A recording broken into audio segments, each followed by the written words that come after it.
Čau lidi, my jsme kluci z RP a vítáme vás u našeho prvního videa na tomhle YouTube channelu. Dneska tady nejsem sám, ale jsem tady s Odegrou, se kterým budu natáčet další videa na tomhle channelu. Čau, čau.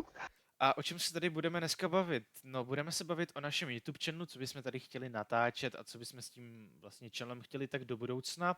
Plus vám uděláme prohlídku tohohle města nového, co tu je, na Real RP, když tak odkaz máte v popisku na tohle město. A ukážeme vám i staré město. Je to samozřejmě i ostrov Havraj, který vám ale bohužel neukážeme, protože se teď na něho nedostaneme. Jo, to by bylo asi k úvodu vše a my se můžeme vrhnout na video. Takže jak už jsem říkal v úvodu videa, tak vám nejdřív vysvětlím, co bychom chtěli vlastně natáčet na tomhle channelu. Převážně, nebo vlastně furt to bude RPčko. Chtěli bychom to vydávat aspoň jednou za týden, to jedno video.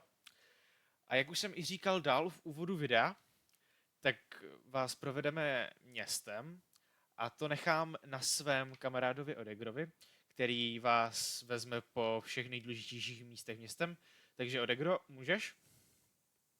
Tak, já vás vítám. První tak bychom se koukli do Milepové restaurace, což vlastně je moje práce, kde vlastně pracuju a tam se vydělávám peníze a všechno.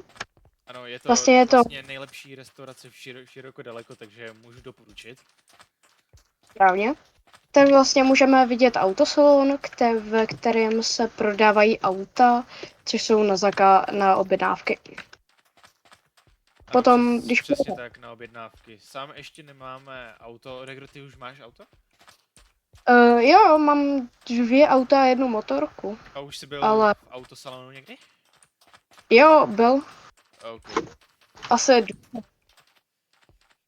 Tak, tady máme vlastně naší restauraci, je to vlastně Milapa restaurace. Milap tak je vedoucí FBI, což si taky ukážeme. A když vejdeme do ní. Když už si říkal, ano přesně, ukážeš nám tady ten interiér.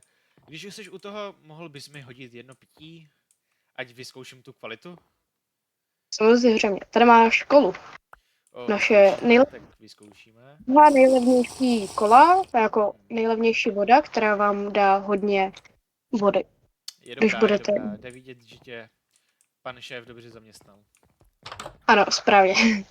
Potom vlastně tady máte auta, které jsou taky v tom. Tohle je vlastně moje motorka, o který jsem teď říkal. Je to vlastně Royal Hunter za $2200.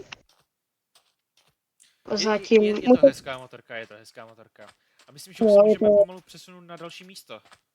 Ano, to další místo tak je vlastně PD. PD je vlastně policejní sbor, Police Department, vlastně, který tady hlídá zákon a snaží se, aby se tady nekradlo a takový. Vlastně potom můžeme tady najít tak Když jako se ještě zastavíš a vrátíš se, kousek, jo, když se vrátíš a zastavíš se, tak tady jsou vlastně už i hned hasiči, kousek od tvé restaurace. Lidi, teďkom vyskočila vlastně taková minihra, za kterou dostanete nějakou jakoby odměnu. Vyskakujete tak jako jednou za čas, takže když budete nejrychlejší, tak za to získáte vlastně peníze, neboli dolary, které jim se tady vlastně platí. Ano, vlastně ještě zpátky k těm hasičům, jak jsem říkal. Hasiči vlastně jsou zajímavá jako práce, která hasí ohně a jako snaží se taky zachraňovat nějak lidi. Akorát bohužel mám pocit, že žádný hasiče tady nemáme. Tak to tě opravím, máme. Jednoho tady máme, ale on teďkom není nějak moc aktivní, takže... Tak to. Tak, tady máte hasičskou zbrojnici, hasičárnu a takový. Potom vlastně tady, tak když se budete podívat ještě tak po okolí, jakože vedle úřadu práce, což je asi nejvíc hlavní věc tady to města, tak je večerka u Tondy. Potom tady máme vlastně knihovnu a teď bychom se přesunuli k PD. Tady vlastně máme asi cca 5 PD členů, pokud se nepletu. Asi jo, je to asi nějakých odhadem 5 až 6 členů, pokud se nemýlím. Takže... Nejznámější tak je Furno, Price, Kakajíčko a Just Visit. Ano, Potom tyhle ty jména tady vlastně potkáte pomalu po každé, takže... akorát to Furna, tak ten má jako takovej spíš jako, že ho nepotkáváte tak často, Ano. se nepletu. No, Furna už jsem taky neviděl docela dlouho. Ne, že ne.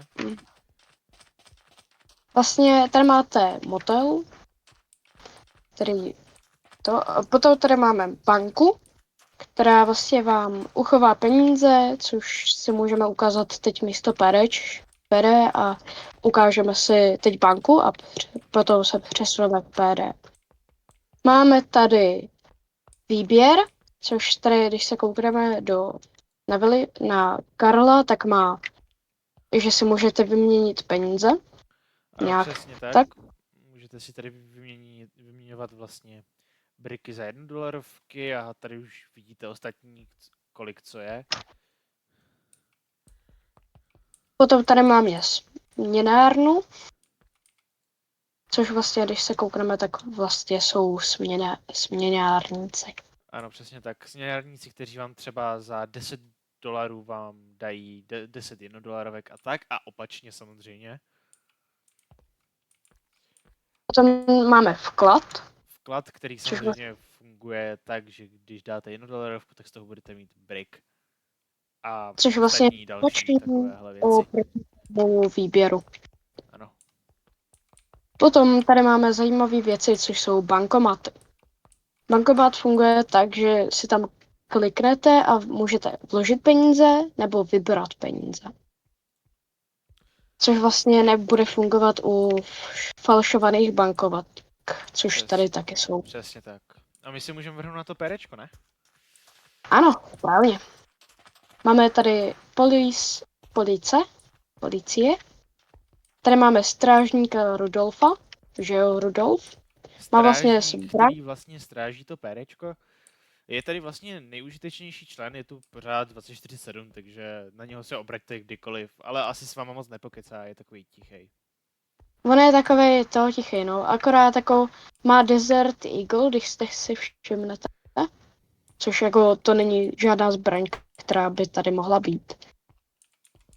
Takže ten vlastně vám dá okamžitě 1 ránu a jste na zemi. Tady máme strážníka, který je vlastně quest NPCčko, což je vlastně na úkol, že vám dá úkol rychle auto. Potom tady máte recepční, což tady většinou bývá nějaký aktivní PDčko. A potom tady vlastně kam můžeme to, ale neměli bychom tam, ale můžeme, protože my můžeme všechno. Tak je ten... Tak je vlastně výslechová místnost. Ano. Tady Kde vlastně se vlastně sedí... vyslýchávají buď nějací jako zločinci nebo tak.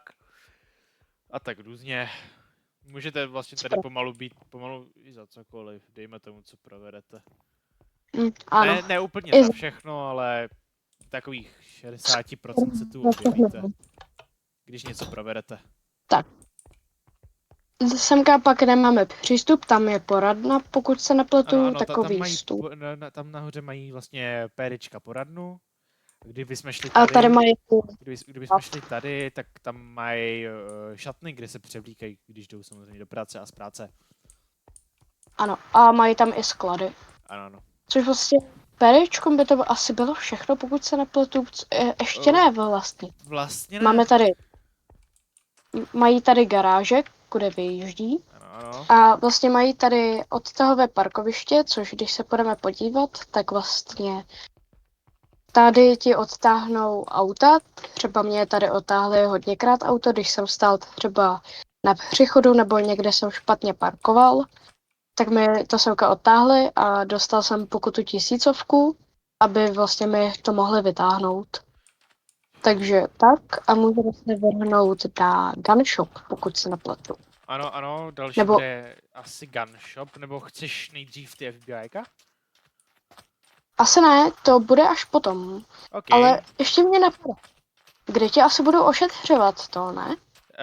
Jo, mohli bychom samozřejmě ještě ukázat, jako kdy vás ošetří, kdybyste byli náhodou napadeni. Což znamená, pokud nejste úplně vedle, tak to bude nemocnice. Správně. 5 bodů. Můžeme tady vlastně vidět mini parčík, který je krásný, když máte to. A vlastně můžeme vidět takhle krásný pohled na nemocnici. Tak, v nemocnici jsou 4 lidi, 2 z toho jsou aktivní, což je Mňau a Čiči. Čiči se jí přezdívá, protože má moc dlouhý nick. A vlastně tady můžeme vidět recepci, což vlastně se uká, tak vám budou zapisovat, co se vám stalo a takový. A budete tady podepisovat občas revers. Potom můžeme vidět místního doktora, který vám bude pomáhat s questem Rychle auto. Že ano, doktore? Dobrá, vy nemluvíte. Ano, je to tak, doktor vám vlastně pomůže s tím questem Rychlé auto, které jsme mohli vidět, že začíná na PD stanici. Ano. Potom se přemístíme do druhého patra.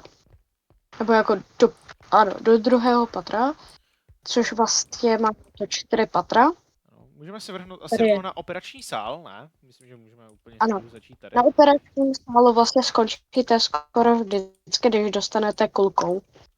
Tady vás budou ošetřovat, což tady někdo ukrát koberce, asi víme kdo, ale bylo by to, když takto, je to soukromé, takzvaně.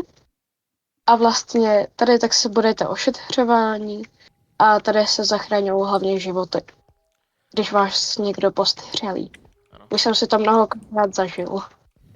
Potom vás převezou na jipku, neboli spíš jednoduše řečeno na pokoj. Ano.